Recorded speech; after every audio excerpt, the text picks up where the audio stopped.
we treat all of our patients the same way. We're going to fit them, we're going to provide appropriate follow-up care. And even though they may have a specific trial period with the managed care company, we would say that over the next 60 days, we would like to see you back for 3 follow-up visits so we can do what's right for you. Then after that, that's when things start to change, because we can't afford to spend the same amount of time with these managed care folks versus our private pay patients, because the private pay patients are paying for us to provide continuing care, the highest quality of care, and we're not on a time clock.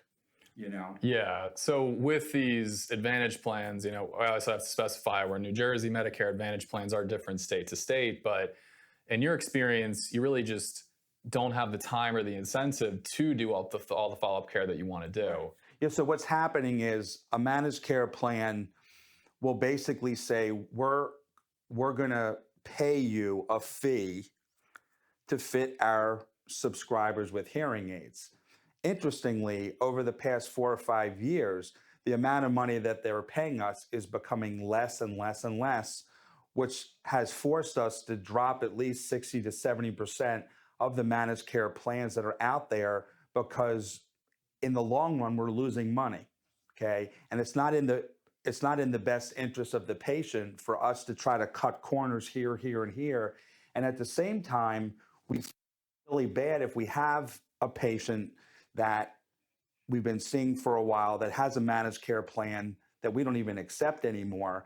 We have to say to them, look, Mrs. Jones, there's going to be an office visit fee of $125 because we have to account for our time.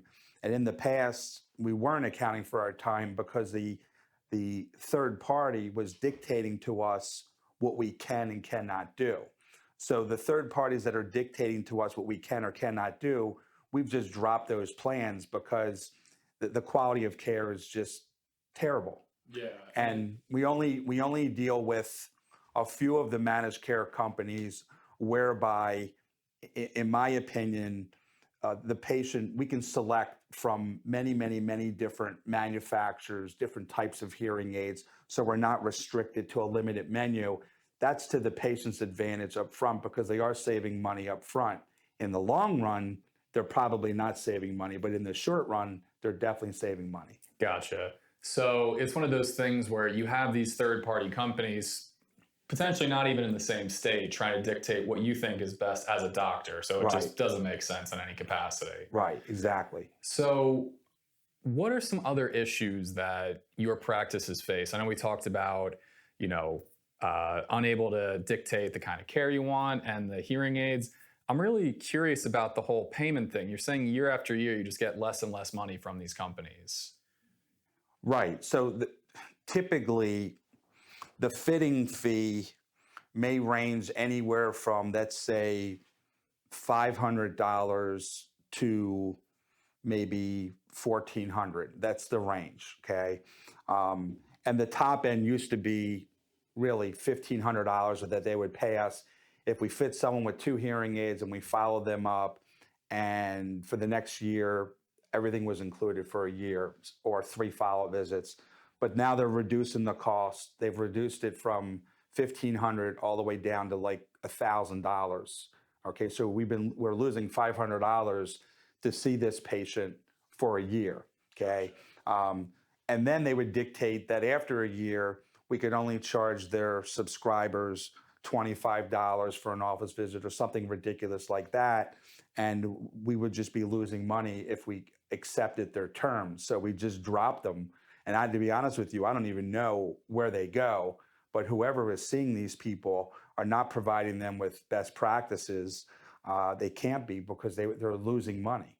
And it's such a shame that you take care of these people for years, then all of a sudden a third-party company dictates their ability for you to see them. And thanks again for tuning in to Talking Retirement on YouTube. Please like and subscribe to keep up with the podcast, and check out all the other great educational content we have on the NJ Life and Health YouTube channel. If you'd like to listen to an audio version of the podcast, you can find us on Spotify, Apple Podcasts, and pretty much all other major podcasting platforms. For daily senior tips and to keep up with us at NJ Life and Health, follow us on all major social media platforms such as Instagram, Facebook, and TikTok at NJ Life and Health.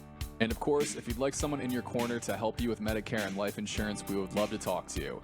Visit our website at www.njlifeandhealth.com or call our office in Toms River, New Jersey at 848-226-6897. We'd love to set you up with an appointment with one of our Medicare and life insurance brokers, and we are licensed in a lot of other states besides New Jersey. So no matter where you are, there's a chance we can help you out. Anyway, hope you enjoyed this podcast, and we will see you in the next episode.